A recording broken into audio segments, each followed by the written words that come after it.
Over the next 48 hours, police, volunteers, and sonar experts carried out an extensive search of the nearby woods and waters around Cowley County State Fishing Lake and the Caw Wildlife Area.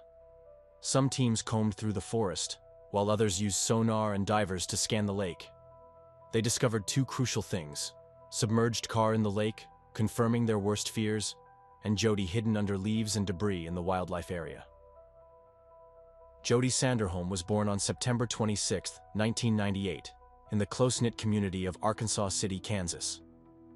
She was the cherished daughter of Brian and Cindy Sanderholm, and from a young age, she displayed the kind of bright, determined spirit that made her stand out. After advancing from high school, Jody enrolled at Cowley College, with ambitions of pursuing a career in pharmacy. On the morning of Friday, January 5, 2007, Jody followed her usual schedule. She left home driving her Dodge Stratus to attend a scheduled dance team rehearsal at the college. The session was supposed to conclude around 10:45 a.m., after which she had planned to return home to prepare for a family appointment later that day. But that sense of routine began to unravel by late morning. Jody's mother, Cindy, began calling her daughter's cell phone shortly after the rehearsal was supposed to end. Each call went unanswered, and this was immediately concerning. If she missed a call, she would almost always return it quickly. It simply wasn't like her to go silent. Unable to shake the feeling that something wasn't right, Cindy made the decision to leave work early and head home, hoping to find her daughter there and reassure herself. But when she pulled into the driveway, her concern turned to fear.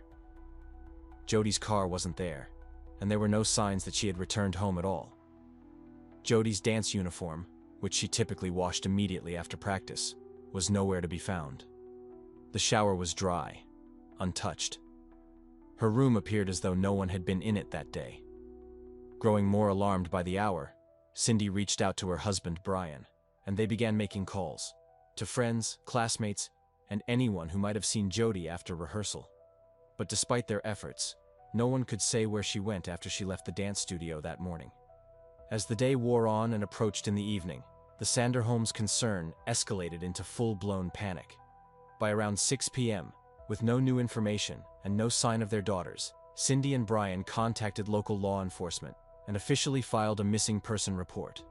Within hours, flyers were created and distributed across the community, featuring Jody's photograph, physical description, and the details of her last known whereabouts. Officers began retracing her steps, speaking with family members, classmates, and others who might have had contact with her. One of the first leads they followed was Jody's longtime boyfriend, Colby Wilson, whom she had been dating since high school. When questioned, Colby explained that he had been staying at his brother's house in Texas for the past few days. His alibi was verified, and he was soon ruled out as a person of interest. The next day, Saturday, January 6th, brought a pivotal development in the search for answers. Investigators spoke with Jody's closest friend, Lori Leglighter, who had known her since high school. Lori provided investigators with a detail that initially seemed minor, but would soon take on greater significance.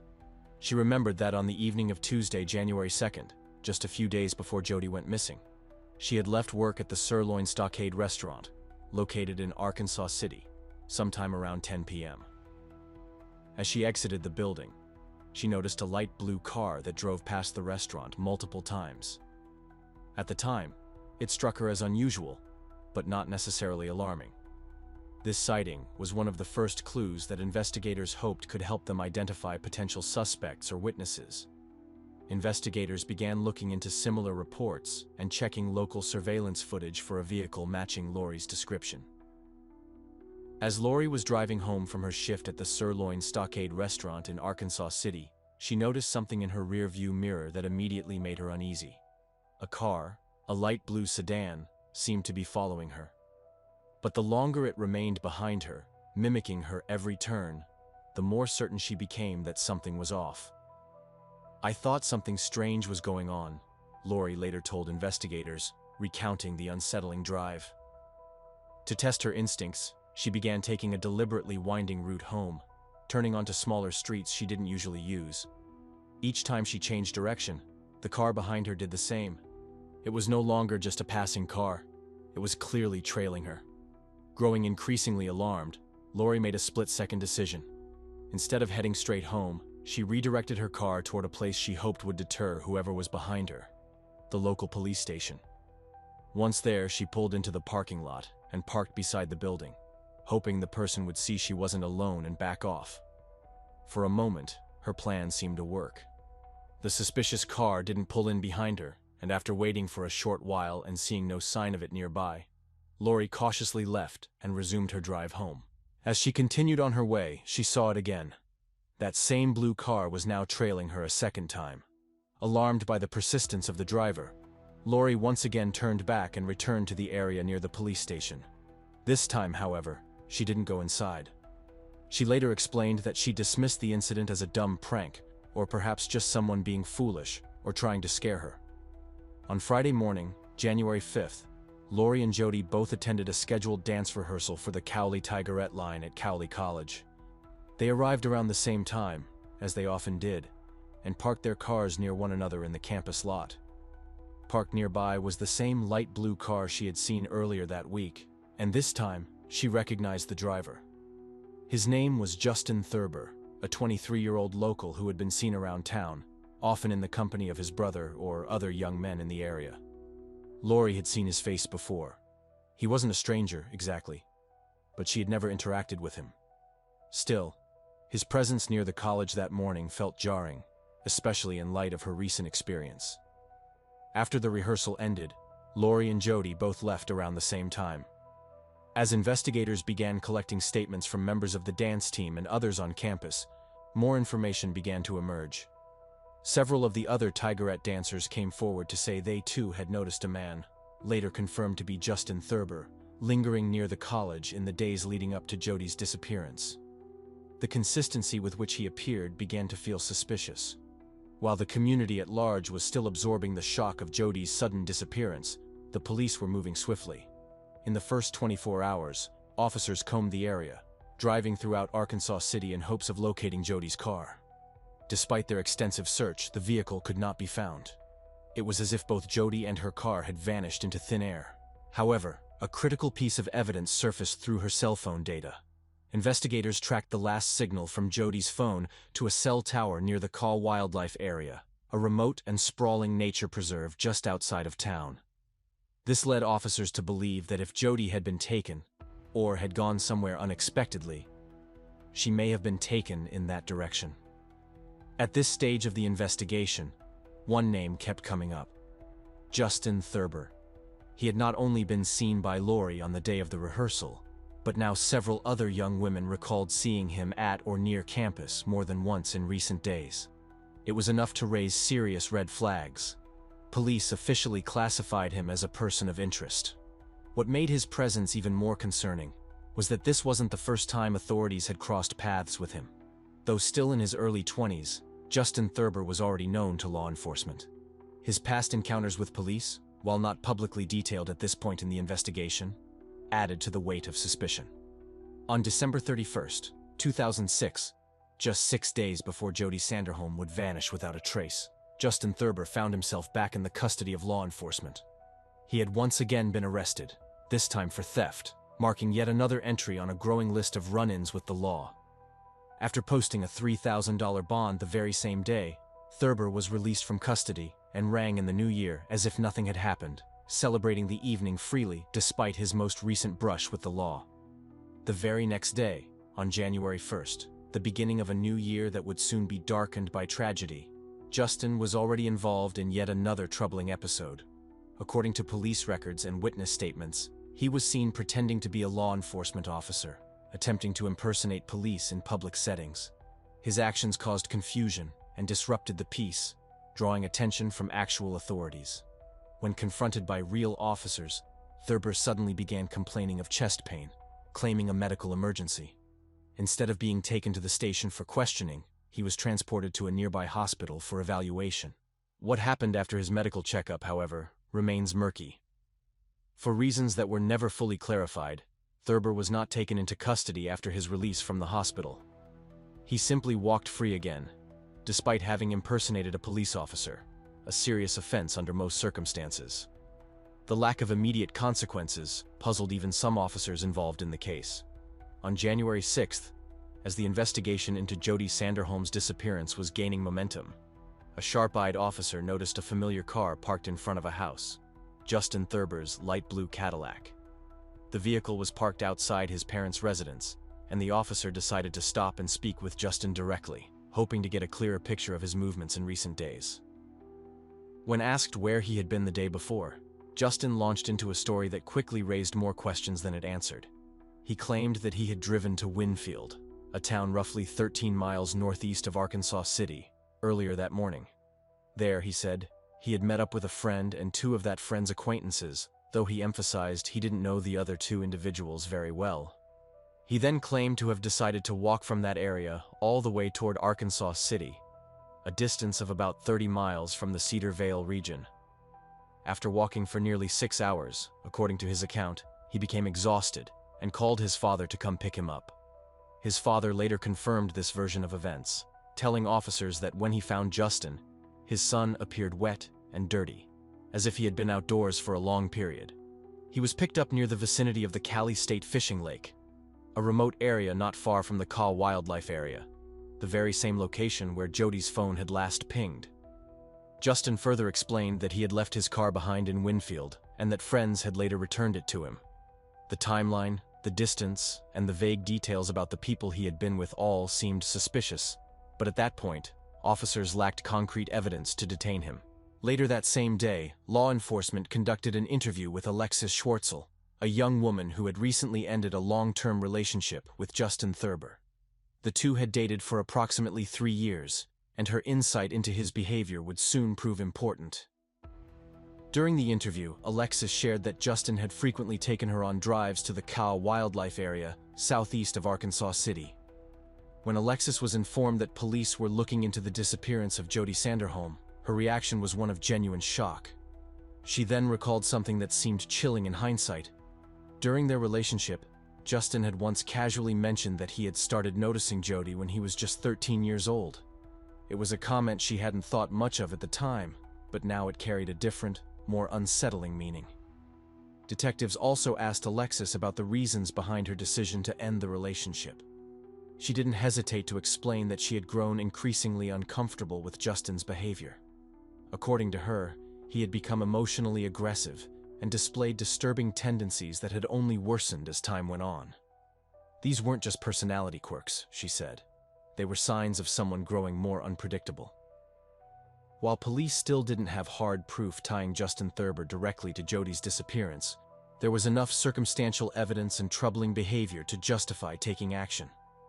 That evening, on January 6th, detective made the decision to place Justin under arrest. Not for Jody's case directly, but on a combination of charges that included bail revocation and criminal trespass. These charges were connected to the fact that Justin had been seen on the Cowley College campus, a location he was believed to be barred from entering. When confronted, Justin made it clear that he didn't intend to answer questions at that moment. Meanwhile, officers executed a search warrant at his parents' home, looking for any physical evidence that might connect him to Jody or clarify his recent activities. During the search, they collected a pair of shoes Justin had worn the day before. They were found drying on a towel and were still damp. According to Justin's father, he had helped his son clean the mud off them. Officers also seized the clothing Justin had been wearing when his father picked him up. While these clothes had already been washed, they were still collected as part of the investigation. Investigators were building a profile, assembling timelines, and closing in on the truth. It was now a race against time, and the clock was ticking. The morning of January 7th marked a crucial turning point in the search for Jody Sanderholm. As the sun rose over the Kansas horizon, search teams resumed their efforts in the vast and densely wooded terrain of the Kaw Wildlife Area. Hours into the search, investigators stumbled upon a significant piece of physical evidence, a distinct set of shoe prints. Upon closer analysis, the tread pattern of these prints matched those of Justin Thurber's sneakers. Even more troubling, alongside those tracks were additional, smaller shoe prints believed to belong to a young woman. As members of the search team wrapped up another exhaustive day combing the Kaw Wildlife Area for any sign of missing Jody Sanderholm on their way back to base, they chose to detour past Cowley County State Fishing Lake, a nearby location that had not yet been thoroughly examined. This decision wasn't random. It was sparked by a detail that had stuck with investigators since earlier interviews. Justin Thurber's father had reported that when he picked up his son from the side of the road, Justin was soaking wet, caked in mud, and visibly disheveled. Following that clue, the team arrived at the lake and began scanning the area near the shoreline. What they discovered was nothing short of chilling. Scattered across the edge of the water and concealed within dense brush were several personal items. Some partially submerged in the shallows, others tossed aside as if discarded in haste. Among the recovered belongings were a pair of cut-off sweatshorts, a wallet containing Jody Sanderholm's driver's license and her social security card, and a black leotard, an item consistent with the official attire worn by members of the Tigerette dance team to which Jody belonged. Perhaps the most unnerving find, however, was a single sandal lying alone near the lake's edge. Upon closer inspection, the tread pattern on the sole was an exact match to one found earlier at the Cow Wildlife Area, directly tying these two separate locations together. What followed over the next 48 hours was a coordinated and intense operation. Search teams, composed of law enforcement officers, trained volunteers, and sonar specialists, expanded their efforts to cover the surrounding woodlands and waters of both the Cowley County State Fishing Lake and the Cow Wildlife Area. While some teams continued combing the underbrush, others focused on the lake itself, using sonar and specialized diving equipment to inspect beneath the surface. That's when they made two significant discoveries. First, Jody's vehicle was located submerged in the lake, confirming the worst fears of investigators. Second, Jody herself was located in the wildlife preserve, concealed beneath a layer of fallen leaves, twigs, and forest debris. Though the car's interior had been fully flooded, and many believed it unlikely that usable trace evidence would remain, forensic technicians refused to give up. They spent countless hours combing the upholstery, carpets, and interior panels, searching for even the smallest fragment of physical evidence. Their diligence paid off. Embedded in the fabric of the driver's seat, investigators found a single short strand of hair, small in size but potentially massive in legal weight. The hair was sent to a forensic lab for mitochondrial DNA testing, the director of a leading DNA testing facility. The results came back conclusive. The hair was almost certainly Justin Thurber's, making it the first direct forensic evidence placing him inside Jody's vehicle. By reviewing cell tower records, investigators traced the locations of both Jody's mobile phone and Justin Thurber's phone on the day of her disappearance. The data showed that the two phones moved through the same areas at the same times over the course of the day, strongly suggesting that Thurber had either been closely following her or traveling alongside her without her knowledge. The overlap wasn't minor. It was consistent and frequent, providing a technological timeline that confirmed suspicions of stalking. This digital trail was further corroborated by witness testimony. Lori Leglighter, Jody's best friend and a fellow Tigerette, came forward and told authorities that she had seen Justin Thurber in the Cowley College parking lot on the morning Jody disappeared. She recalled his presence with clarity, his distinctive light blue Cadillac parked unusually close to the rehearsal area.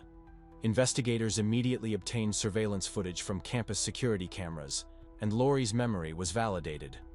The footage clearly showed Thurber's Cadillac parked near the dance studio. Even more telling, the video captured Jody leaving rehearsal, walking to her car, and driving away, followed almost immediately by Thurber's vehicle, which exited the lot just moments after hers.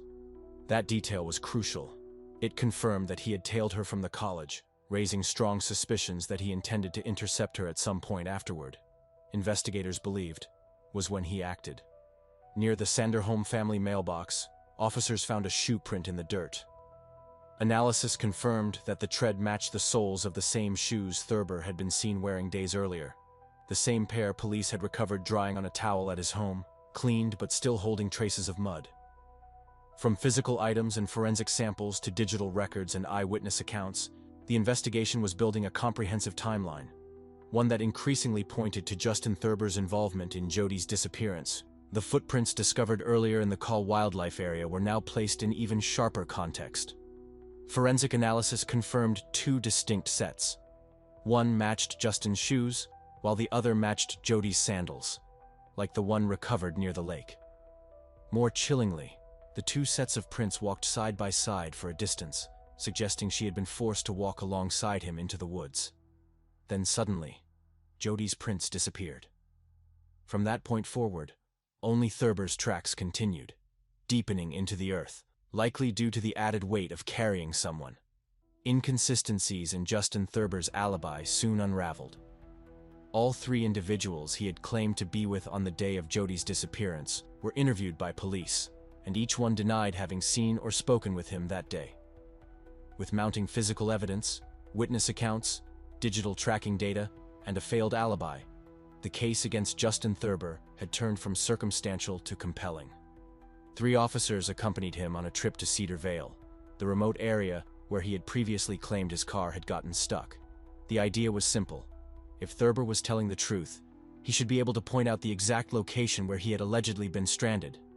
However, once they arrived in the area, it quickly became apparent that Justin was either confused or deliberately evasive. He wandered through the terrain but failed to identify the spot with any clarity. Back at the police station, perhaps attempting to appear cooperative or confident in his innocence, Justin Thurber made an unexpected move. He volunteered to take a polygraph test. He also made a specific request. He wanted his relative, Chad Monroe, present during the examination. Chad was not just a family member. He was employed by the Cowley County Sheriff's Office. The request raised eyebrows among investigators, but it was granted. Despite Thurber's apparent willingness to participate in the investigation, the volume of physical and testimonial evidence that had been collected was already enough to formally indict him. As the case moved toward trial, Justin Thurber's defense team mounted a strategy aimed at avoiding the harshest penalties. One of their central claims was that Justin was mentally unfit to stand trial. However, this argument faced serious obstacles. Evidence presented in court demonstrated that Thurber had graduated from high school and had even completed some college coursework. As a result, the presiding judge rejected the defense's motion, ruling that Thurber was fully competent to stand trial. Once the trial began, it became evident that the prosecution had built a comprehensive case. In addition to the forensic and digital evidence, the state called a number of witnesses whose testimonies painted a chilling pattern of behavior. Alongside Alexis Schwartzel, Thurber's former girlfriend who had already shared troubling accounts of his violent tendencies, 6 additional women came forward to testify. After several weeks of testimony, the case was handed over to the jury. On February 17, 2009, after careful deliberation, the jury returned a unanimous verdict. Justin Thurber was found guilty on all counts related to Jody Sanderholm's disappearance and death. Given the nature of the crime and the overwhelming evidence, the jury also unanimously recommended that he receive the death penalty. With the weight of the sentence looming, Thurber made a last-ditch attempt to avoid capital punishment. He attempted to enter into plea negotiations, hoping that by accepting guilt, he might receive a lesser sentence, perhaps life in prison without the possibility of parole. However, this effort was quickly blocked by the Sanderholm family. For them, justice required the full application of the law. They strongly opposed any agreement that would allow Thurber to escape the sentence the jury had already recommended. In March 2009, Justin Thurber was formally sentenced to death by injection. In the aftermath of this devastating case, the state of Kansas responded with legislative action. In 2008, before the trial had even concluded, the state enacted Jody's Law, a bill named in honor of Jody Sanderholm. This law aimed to strengthen protections for potential victims by expanding the legal definition of stalking. It gave law enforcement greater authority to intervene in cases where an individual was being harassed or followed, even when the behavior did not meet previous thresholds for criminal action. Despite the conviction and the sentence, Justin Thurber did not stop fighting the outcome. Over the years, he continued to file appeals, seeking to overturn the verdict or reduce the punishment. One of his most notable appeals occurred in 2018, nearly a decade after the original trial. That year, the Kansas Supreme Court temporarily postponed Thurber's death sentence, citing a ruling from the Supreme Court of the United States. This ruling prohibited the execution of individuals with intellectual disabilities, even in cases where the cognitive limitations were classified as mild. Thurber's legal team argued that he fell within that protected category. However, the Sanderholm family and the original prosecution team strongly disagreed. They pointed out that a full competency hearing had already been conducted as part of the initial trial process, and Thurber had been declared mentally competent by qualified professionals. As of this latest development, Justin Thurber, now 39 years old, remains incarcerated. Thurber's status within the correctional system has not changed. He is still listed as being on death row, pending the outcome of ongoing appeals and legal motions. The critical breakthrough came 2 months later, in September 2013. A local worker was cutting through the thick mangrove brush on Isla Caronero when he stumbled upon something unsettling. Hidden beneath the swampy overgrowth, partially submerged in stagnant water, was an old military-style backpack. Curious but cautious, the worker unzipped the bag, unsure of what he might find. What he discovered sent chills down his spine, prompting him to immediately notify the authorities. Forensic specialists carefully retrieved the backpack and conducted a thorough examination. Inside, they found personal belongings and biological evidence. DNA analysis later confirmed the worst fears. The items inside belonged to Yvonne Baldelli. Yvonne Baldelli entered the world on June 30, 1969, in a quiet, sun-soaked town nestled in the southern part of California. From an early age, those close to her noticed her natural creativity, ambition, and a spark for life that seemed to set her apart.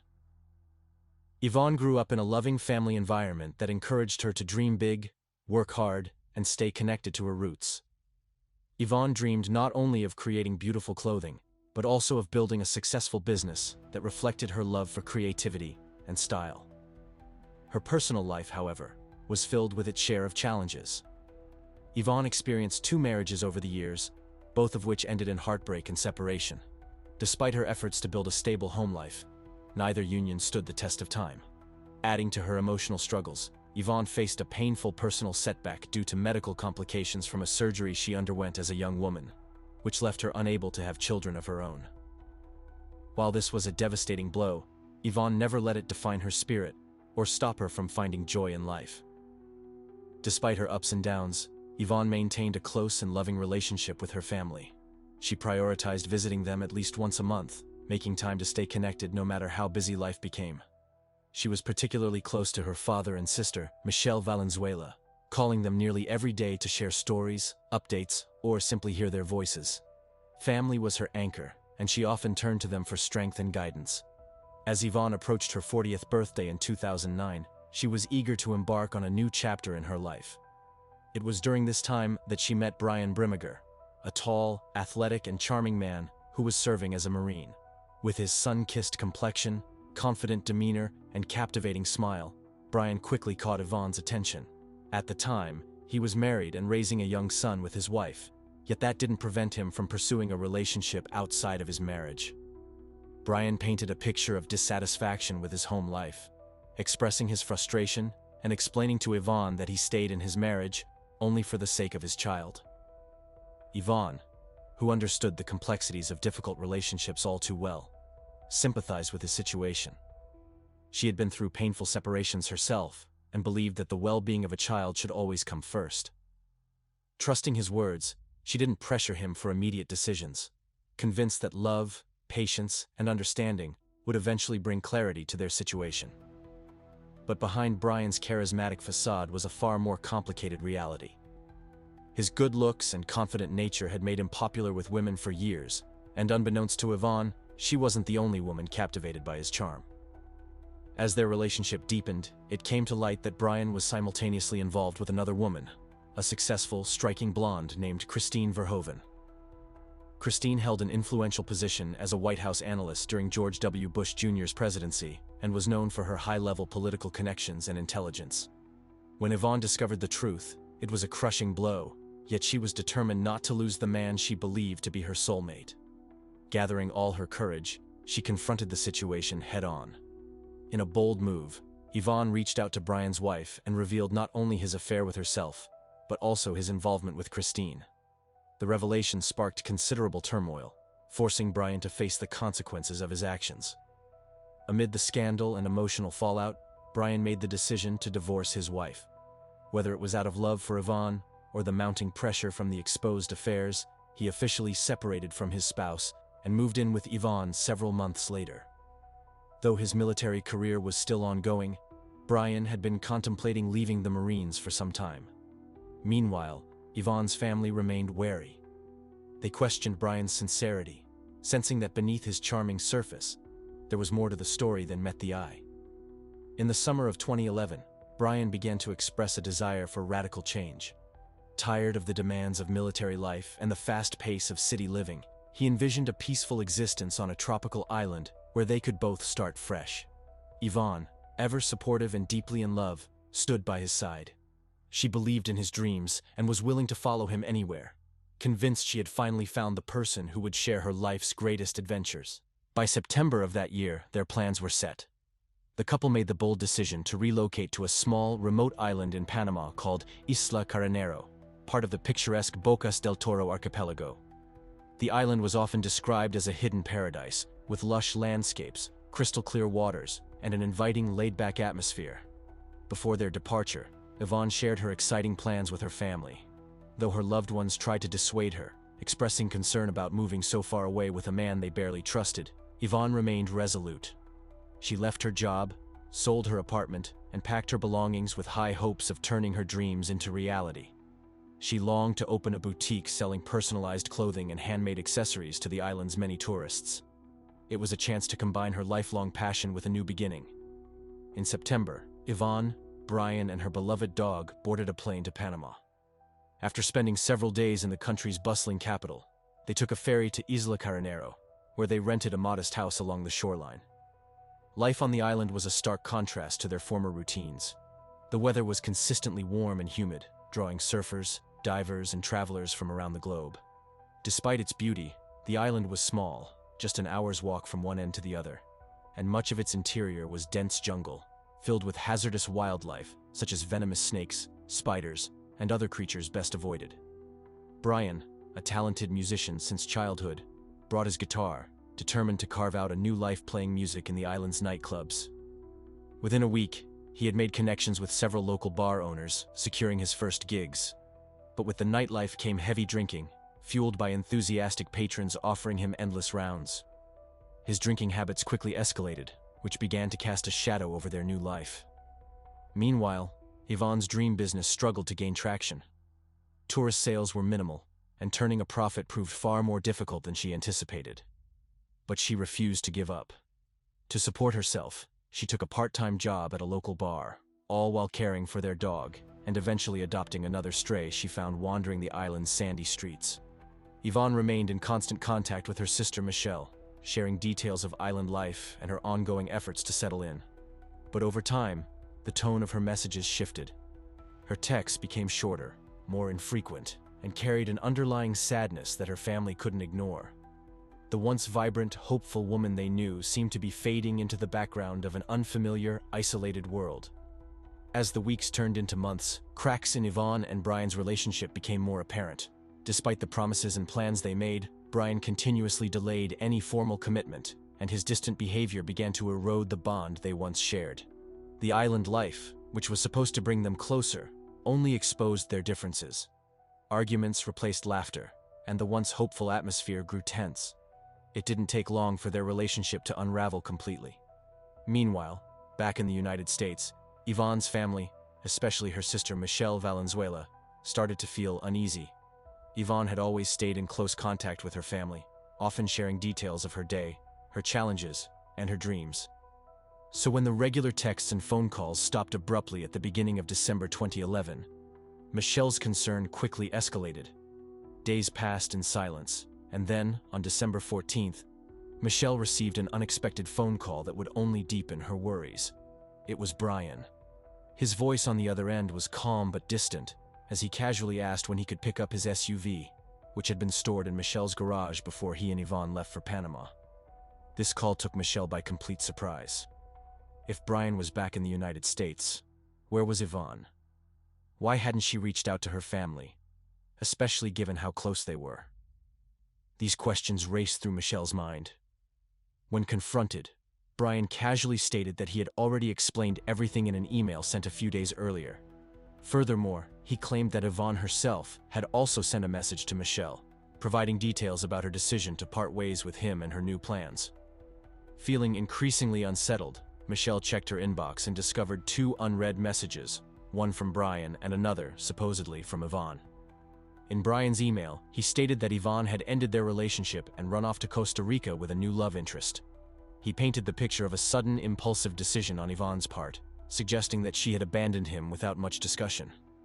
The second message, allegedly written by Yvonne, echoed Brian's claims. In it, she mentioned discovering Brian's infidelity and learning that he had fathered a child with another woman.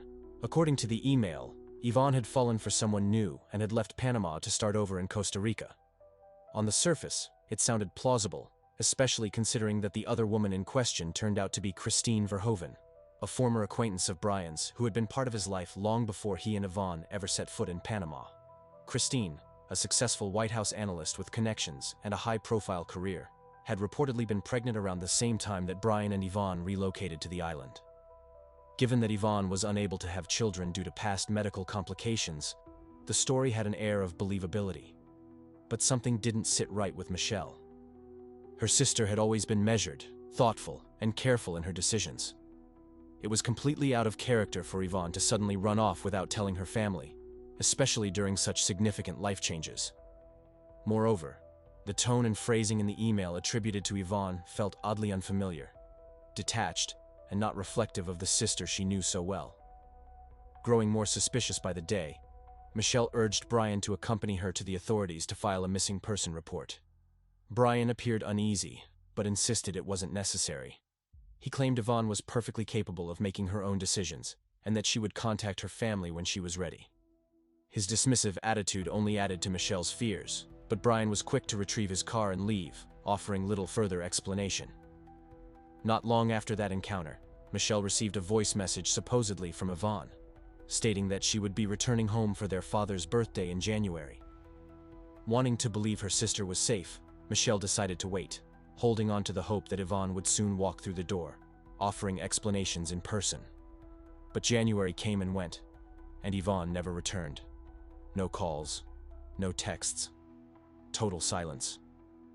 The situation grew even more concerning when Michelle learned that Brian had recently married Christine Verhoeven, a development that seemed highly questionable given that only weeks prior, he claimed his relationship with Yvonne had just ended. Everything about the timeline felt off, raising further doubts about Brian's honesty. Eventually, Michelle could no longer shake the nagging fear that something far more serious had happened to her sister. With Yvonne still missing and no verifiable proof of her whereabouts, Michelle reported her disappearance to law enforcement. Authorities promptly opened an investigation, initiating communication with Panamanian officials to trace Yvonne's last known movements. The results were troubling. Despite Brian's claims that Yvonne had fled to Costa Rica, official inquiries confirmed that there was no record of Yvonne ever leaving Panama. She had not passed through any border checkpoints, nor had she booked any travel under her name. The story Brian shared began to unravel. Determined to uncover the truth, Michelle enlisted the help of a cousin with technical expertise. A skilled computer programmer, he traced the IP addresses of the emails allegedly sent by Yvonne. The results were damning. Both the message from Brian and the message claiming to be from Yvonne originated from the same location, Dana Point, California, where Brian had been residing upon his return to the United States. With this discovery in hand, Michelle contacted the police once more, providing them with the new evidence. She expressed her growing fears that Brian had harmed her sister while they were in Panama, and had been using her identity to send deceptive emails and voice messages, misleading the family into believing Yvonne was safe and traveling.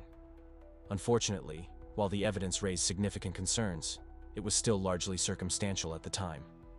Law enforcement lacked the concrete proof needed to make an arrest, though they began questioning Brian and closely monitoring his actions. As the investigation deepened, more unsettling facts came to light. Authorities discovered that Brian had been secretly involved with Christine Verhoeven throughout his entire time in Panama with Yvonne. Even more shocking, he had proposed to Christine while still living on the island with Yvonne, all without Christine knowing about his other relationship. In the midst of this tangled situation, Christine gave birth to their daughter, unaware of the full extent of Brian's deception.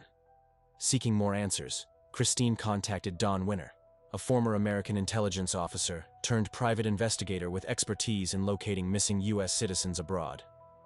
With years of experience and a wide network of contacts, Winner immediately sensed that the situation was far more dire than it appeared on the surface. After hearing Michelle's account of her sister's disappearance and the inconsistencies in Brian's narrative, Winner shared her fears. He believed the chances of Yvonne being safe were slim, but he wasn't willing to let the case go unnoticed.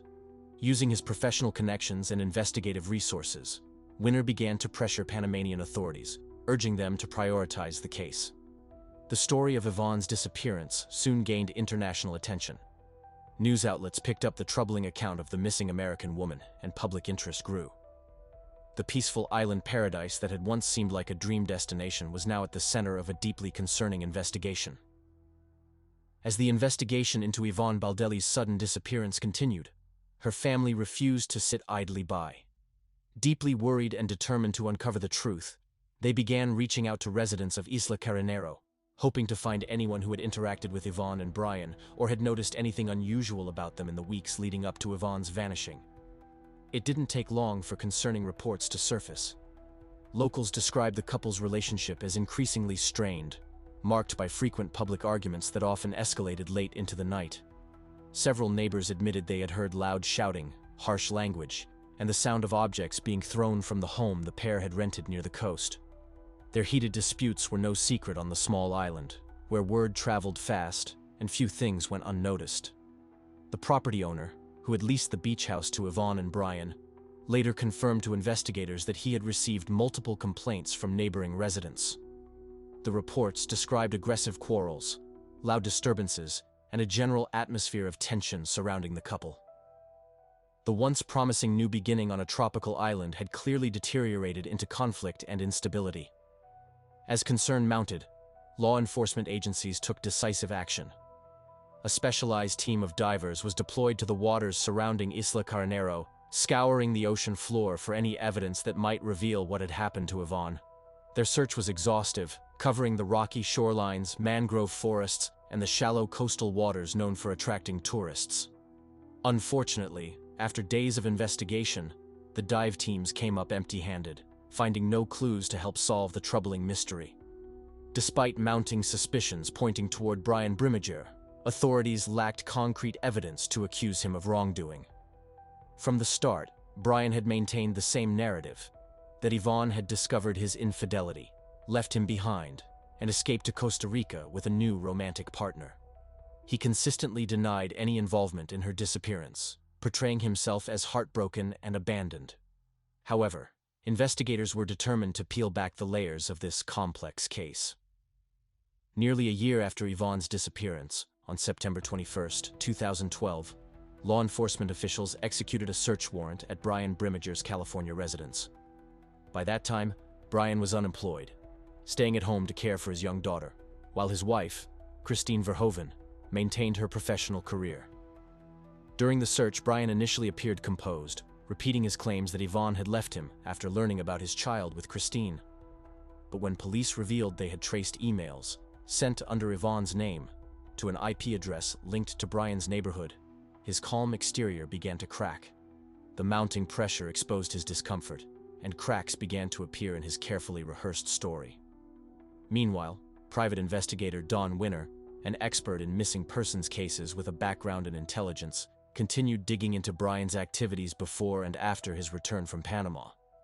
Winner discovered that Brian had sold a machete shortly after arriving back in California. Disturbingly, in an online conversation with the buyer, Brian had made a dark joke, claiming the blade had only been used once, to hit a stripper. Though the comment was likely intended as humor, its morbid nature alarmed investigators, prompting them to track down the new owner of the weapon. The machete was recovered and analyzed, but initially, it yielded no definitive forensic evidence. Further investigation revealed another troubling detail. Brian had used Yvonne's bank card in a calculated attempt to support his version of events. He traveled to Costa Rica after her disappearance, withdrawing cash from various ATMs in the capital city of San Jose. By using her card in these locations, he hoped to create a false trail, suggesting that Yvonne had indeed run off to start a new life abroad. Once the account was drained, Brian discarded the card, believing the deception would go unnoticed. However, he underestimated modern surveillance. Security cameras at multiple ATMs clearly captured him making the withdrawals, directly undermining his claims. Despite these mounting inconsistencies, it took considerable time to build a strong enough case. Finally, In July 2013, nearly 18 months after Yvonne was last seen, Brian Brimmiger was arrested.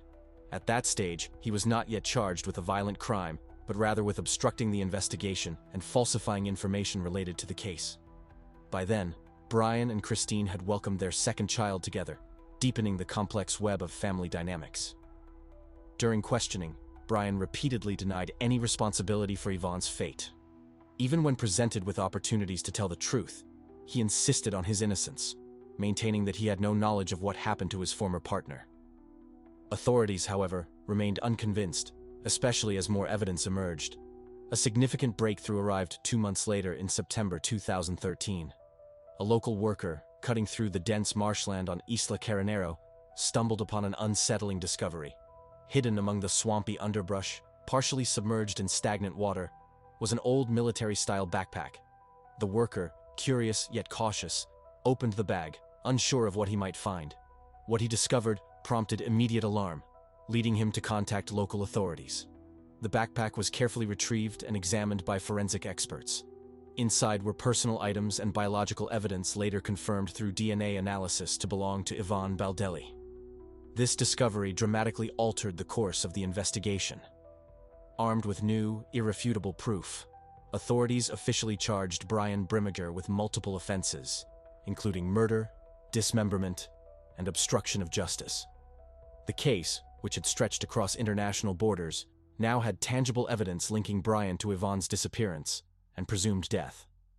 Meanwhile, Yvonne's sister, Michelle Valenzuela, faced her own battle. At the beginning of 2014, Michelle was diagnosed with an aggressive form of cancer already in an advanced stage. In her relentless pursuit of justice for Yvonne, Michelle had neglected her own health, delaying medical checkups and ignoring warning signs. Doctors informed her that her prognosis was grim, and intense treatment over 6 months yielded little progress. Despite her declining health, Michelle remained steadfast in her mission to seek justice for her sister. In September 2014, after learning that her time was limited, she made the courageous decision to testify in court against Brian Brimmiger. Weak but determined, she delivered a detailed account of everything she knew, presenting emails, messages, and records of conversations that exposed the inconsistencies in Brian's story. The effort left her physically exhausted, and shortly after providing her statement, Michelle's health rapidly deteriorated. Just 3 days later, she passed away, but her testimony would prove vital to the case. During the trial, prosecutors argued that on the night of November 26, 2011, following yet another argument, triggered by Yvonne confronting Brian about his ongoing relationship with Christine, the situation spiraled out of control. Intoxicated and enraged, Brian allegedly struck Yvonne during the dispute, causing fatal injuries. Investigators later discovered that the mattress from their rented beach house, stained with blood, had been discarded over the edge of a rocky cliff into the ocean. Additionally, the backpack containing Yvonne's remains had been dragged deep into the island's swampy terrain in an effort to conceal the crime. Remarkably, after Yvonne's disappearance, Brian remained on Isla Carnero for weeks, going to great lengths to fabricate his story. He told island residents that Yvonne had abruptly left him for a new partner, playing the role of the abandoned lover seeking sympathy. His deception extended further when he began a short-lived relationship with another woman on the island, Nicole Powell, who initially believed his version of events. However, Nicole Powell would later play a critical role in the case. During the trial, she testified against Brian, describing his controlling behavior, dishonesty, and attempts to manipulate those around him. Faced with overwhelming evidence, including digital records, financial transactions, and eyewitness testimony, Brian finally admitted to his involvement but claimed self-defense. He alleged that Yvonne had attacked him with a knife during their argument, and he acted to protect himself. Prosecutors, however, presented a different narrative. They highlighted Brian's suspicious internet searches, his elaborate attempts to hide evidence, and his misleading communications designed to deceive both Yvonne's family and law enforcement. These actions, they argued, were not the marks of someone caught in a moment of self-defense, but rather signs of premeditation and calculated deception. In the spring of 2016, the court reached its conclusion. Brian Brimmiger was convicted of voluntary manslaughter and other related offenses. While many believed the circumstances warranted a life sentence, the judge took into consideration Brian's military service and other factors, sentencing him to 26 years in prison with the possibility of parole in 2035. Throughout the trial, Christine Verhoeven, Brian's wife and the mother of his children, stood by him, expressing unwavering belief in his innocence. Despite the verdict, she maintained that her husband was not capable of such a crime, leaving the case as a lingering reminder of the complexities and heartbreak at the center of this tragic story. Summoning every last bit of courage inside her, Sarah finally forced herself to stand. Her legs felt unsteady, weak beneath her, and her hands trembled uncontrollably. But deep down, she knew she had no choice. Each step down the dark hallway felt heavier than the last. The house, once warm and familiar, now seemed foreign, like a stranger's home. The place that had always been her safe haven now felt unfamiliar, unsettling. When Sarah reached the kitchen, her eyes instinctively drifted to the clock hanging on the wall. It read exactly 1 a.m. The room was dim, the only light coming from the moon outside, washing the space in a pale, eerie glow. And then, she saw it. Her mother, lying motionless on the floor. Her eyes darted to the phone receiver, lying on the floor near her mother's hand. With trembling fingers, she grabbed it and desperately tried to dial 911. Perry Crystal was born on August 23, 1963, in the small, quiet town of Rumford, Maine, a place where everybody knew each other, and life moved at a slower, simpler pace. Rumford was the kind of town with charming streets, modest homes, and long, cold winters. Crystal's sister practically became a second mother to her, making sure she was looked after, cared for, and safe. From an early age, she dreamed of building a life for herself. One where she could make her own choices and perhaps enjoy a little peace and stability. This dream stayed with her throughout her childhood, and by the time she reached her teenage years, it only grew stronger. By the time she was in high school, Crystal had her heart set on starting fresh, somewhere new. It was during those formative years that she met Tom. The two quickly bonded, sharing hopes of leaving their small town behind in search of something more exciting, something different. Their relationship blossomed, and after graduating, they made the decision to get married and start a life together. It felt like the first real step toward the independence Crystal had always craved. Not long after tying the knot, the young couple packed up and moved across the country to California, hoping to carve out a future for themselves in the Golden State. The promise of bright city lights and endless opportunities felt irresistible. But as time went on, Crystal realized that the bustling cities, crowded streets, and fast-paced lifestyle of California weren't as glamorous as she had imagined. After about 1.5 years, Crystal and Tom came to a mutual decision to return to Maine, this time settling in the small, picturesque town of Bridgeton. Located roughly an hour from her hometown of Rumford, Bridgeton was known for its quiet charm and scenic beauty. Back in Maine, Crystal found work at a local shoe store, earning an honest living, while Tom picked up various odd jobs to help make ends meet. It wasn't glamorous, but it was stable, and Crystal appreciated the slower rhythm of small-town life. In time, Crystal received news that would change her life forever. She was pregnant. The couple welcomed a beautiful baby girl named Sarah, and for a while, it felt like everything was finally falling into place. But life doesn't always go as planned. As the years went by, Crystal and Tom's marriage began to strain under the weight of their differences and growing tensions. Eventually, Crystal made the difficult but necessary decision to file for divorce. Although Tom remained in Sarah's life to some extent, his presence was inconsistent at best. He would see his daughter occasionally, but he wasn't the steady father figure Crystal had hoped he would be. Things took an unsettling turn when Tom began dating a new woman, a woman who, for reasons unknown, harbored intense resentment toward Crystal. It wasn't long before the situation escalated beyond harmless jealousy. The woman started harassing Crystal, calling her repeatedly, making threatening remarks, even showing up at her home uninvited. Sometimes she would yell from outside, causing scenes in the neighborhood that made Crystal's once peaceful life feel unsafe and uncertain. Understandably, Crystal grew increasingly worried about Sarah's safety. She became especially concerned about letting her daughter visit Tom, fearing that his new girlfriend's unpredictable behavior might put the young girl at risk. The thought of anything happening to Sarah filled her with dread. Following the divorce, Crystal moved back in with her mother to regroup and rebuild her life. After years of sacrifice and careful planning, Crystal bought a small but cozy house on the outskirts of Bridgeton. It wasn't extravagant, but to Crystal and Sarah, it was perfect.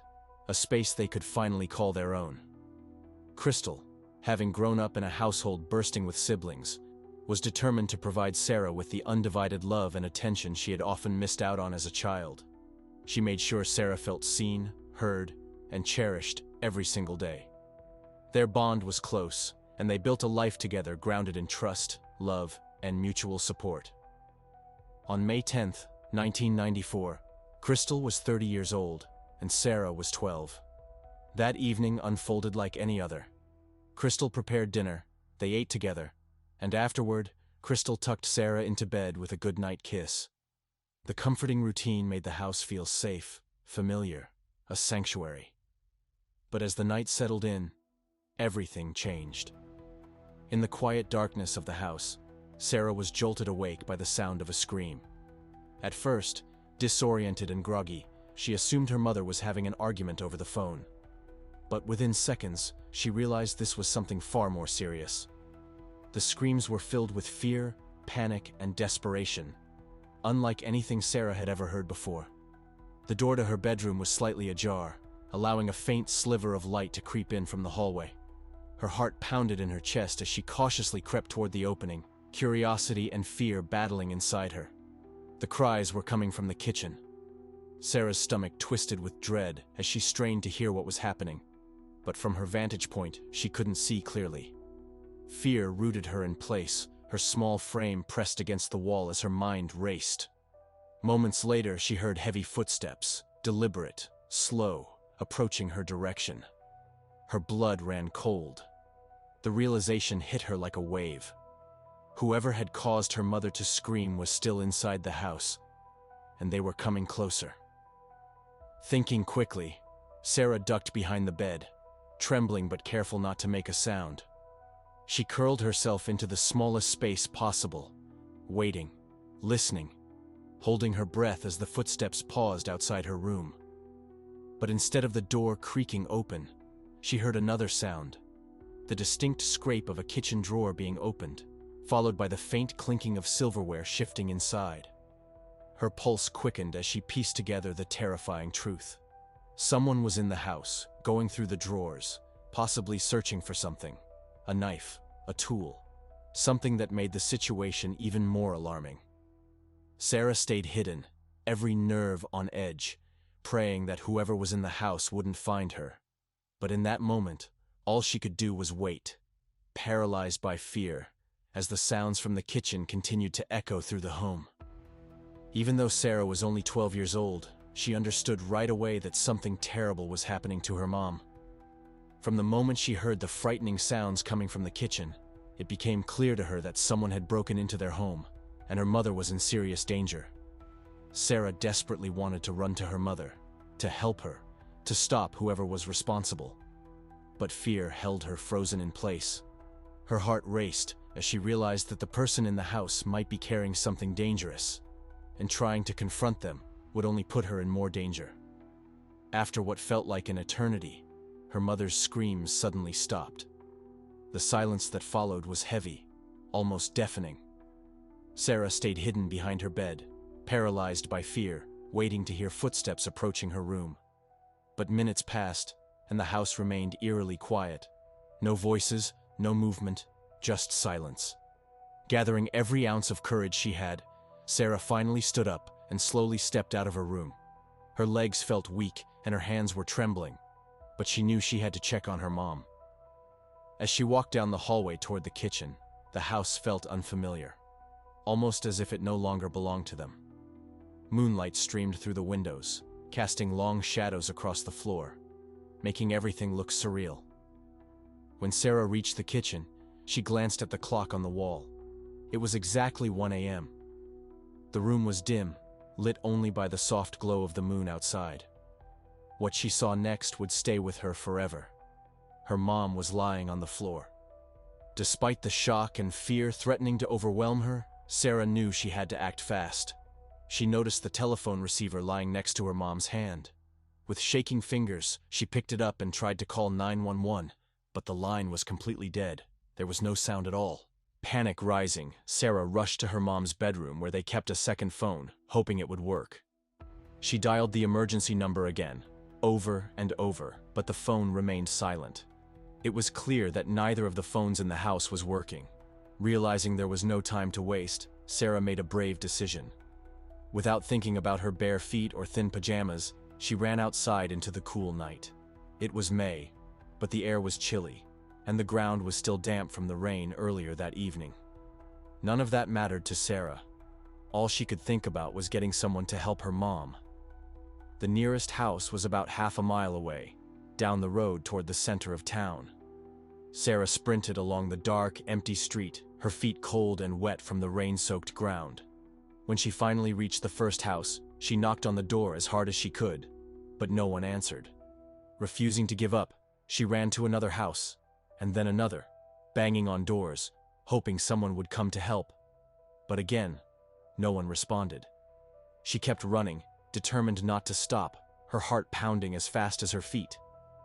After several more tries, she finally reached an Italian restaurant near the center of town. The owners lived in the building connected to the restaurant, and to Sarah's relief, they answered the door. Her face pale, her voice shaking, she quickly explained that someone had attacked her mom, and they needed help. The restaurant owners, visibly shocked, let her inside. Without wasting a moment, Sarah grabbed their phone and called 911, explaining everything she could through tears and fear. The authorities responded immediately, dispatching officers to the house. When the police arrived at Sarah and Crystal's home, they quickly realized the situation was as serious as Sarah had described. The kitchen was in complete disarray, with visible signs of a violent struggle.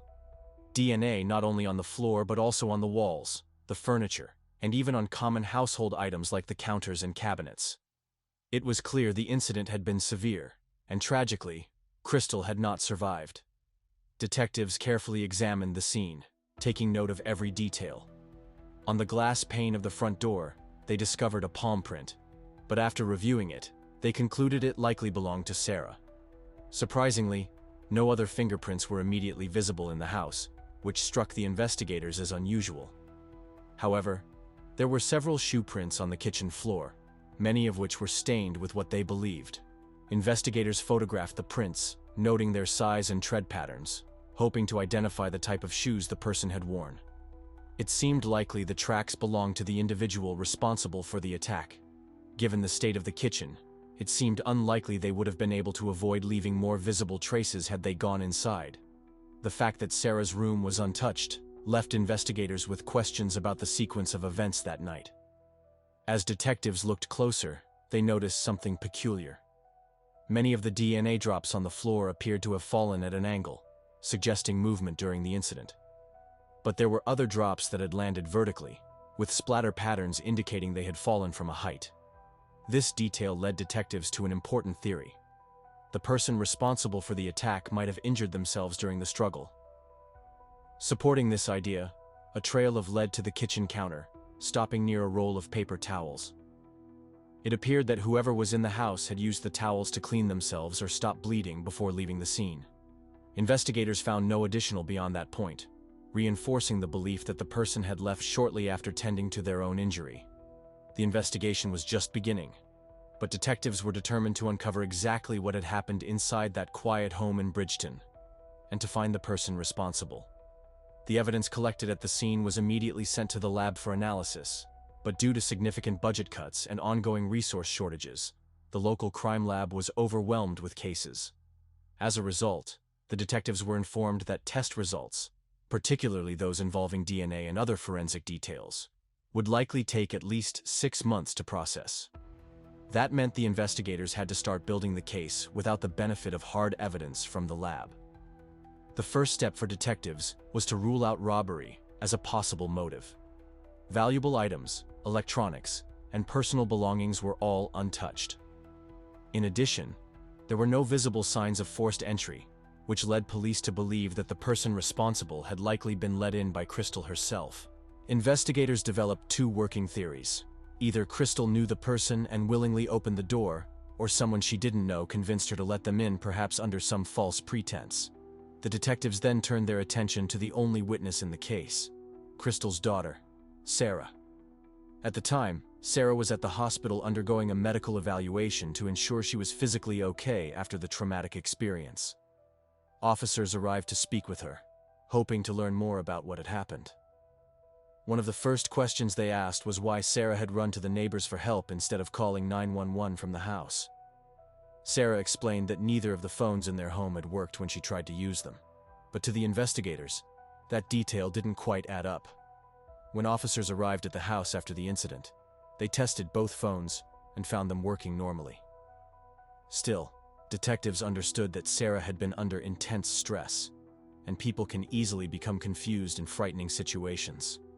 They noted that the phone in the kitchen had been off the hook, which meant Sarah would have needed to place it back properly before making a call, something that might not have been obvious to her in the moment. As for the second phone in Crystal's bedroom, there was a possibility Sarah had misdialed in her panic, or perhaps the heavy rain that night temporarily disrupted the phone line. The conversation then turned to whether Sarah had seen the person responsible for the attack. Sarah said she hadn't left her room until everything had gone quiet, and by the time she came out, the intruder was gone. However, investigators found themselves questioning one detail in particular. Sarah mentioned knowing that her mom had been attacked with a knife, even though she said she hadn't seen what happened.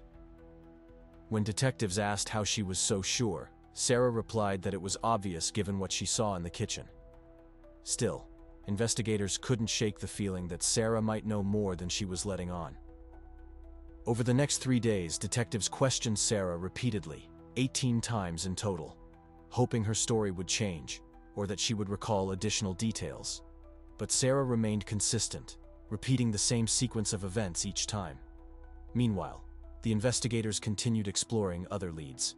Their first break came when they visited a local shoe store.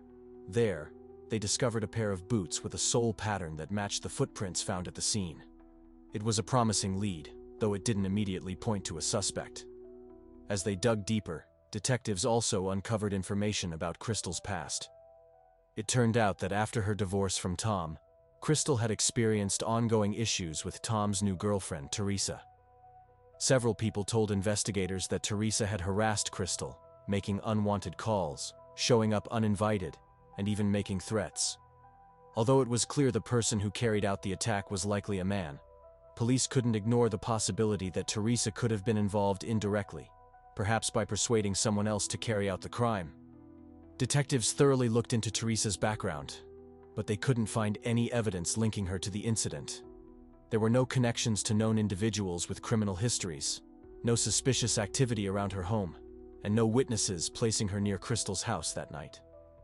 The investigation took another turn when detectives learned about Dennis, a man Crystal had been seeing for the past couple of years. Dennis and Crystal first met when he started working at the same shoe store as her.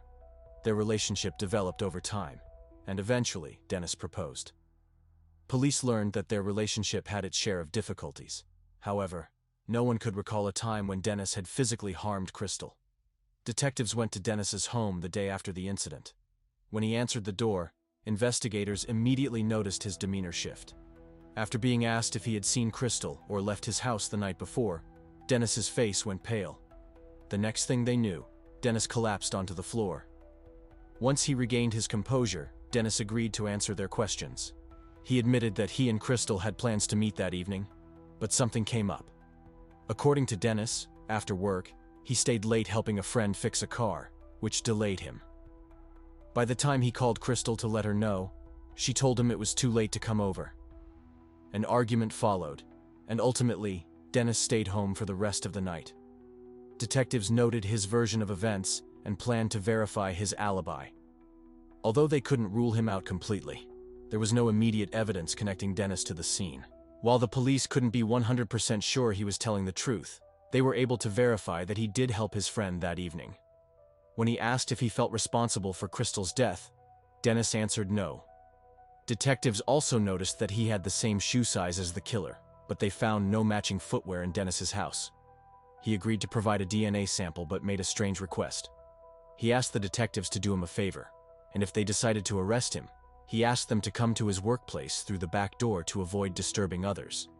He explained that his boss had always treated him well, and he didn't want to disrupt the workflow. Considering that he continued to insist on his innocence, This request seemed suspicious. Soon the police found out something else.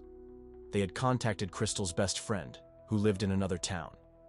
She told them that just a few weeks before, Crystal had called her and said that she was scared of Dennis.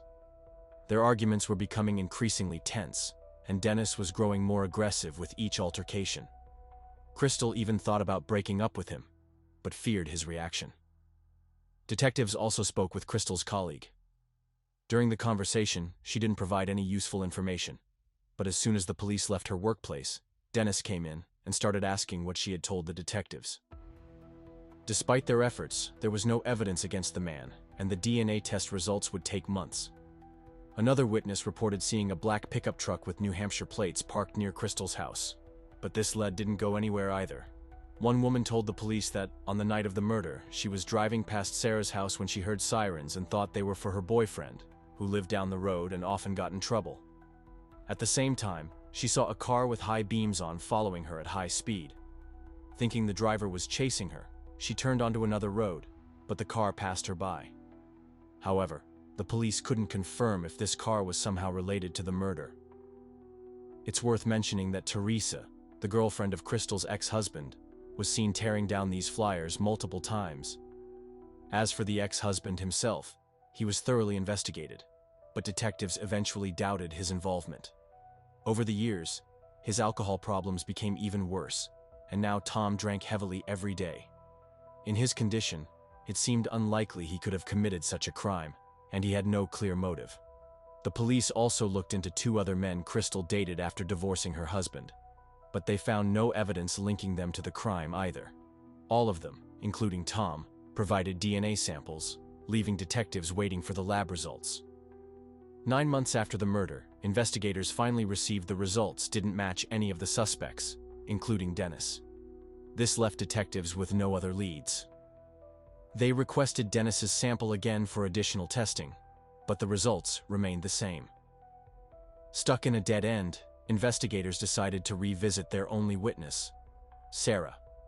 In the late 90s, when the FBI DNA database became available, investigators uploaded the sample of Crystal's killer, but no matches were found. In 1999, a new detective was assigned to the case. He decided not only to review all existing evidence, but also to collect DNA samples from as many men as possible living in the town and nearby areas. By then, the laboratory could conduct tests much faster, and the police obtained hundreds of samples, but none of them matched. The new detective also reached out to Sarah and persuaded her to work with a psychologist to try to recover suppressed memories. She agreed, but the psychologist concluded that Sarah truly didn't remember anything and was telling the truth about not seeing the perpetrator. Since then, the case remained unsolved for many years. Detectives kept working on it, but couldn't find any new leads. This continued until 2006, when something unexpected happened. Detectives received a message. A DNA sample was entered into the FBI database, and it matched with left by Crystal's killer. The owner of the DNA turned out to be a man named Michael Hutchinson, who had never been a suspect in the case. Michael was arrested right at his own wedding and placed in a cell. His DNA sample was taken, and this time, they immediately uploaded it to the database. Soon after, investigators in Crystal's case received a match. The detective called Sarah and informed her about this, but asked her to keep this information in secret until the official charges were filed. He also asked if she knew this person, and Sarah said no. Considering that Michael was already behind bars, the detective began slowly building the case to ensure that the suspect had no chance of escaping punishment. He found out that, at the time of the murder, Michael lived in Bridgeton, just 2 miles from Crystal's house. Michael, who was 19 at the time, lived near the Italian restaurant where Sarah called the police. He drove to his mother's house almost every day, which was just a little further away than Crystal's house, so Michael regularly passed by it. For the detective, it meant that he could have seen Crystal multiple times. Eventually, he went to see Michael in prison, but the man claimed to have no connection to the murder, and he said he never knew the victim. While in prison, the detective noticed something interesting. Michael had a large scar on his palm. Although in court, this could not be considered strong evidence, the presence of DNA was more than sufficient. So, Michael was finally charged with murder. According to the prosecution, The man, a known user of illegal substances, had repeatedly seen Crystal as he passed by her house. On that fateful night, he decided to assault her.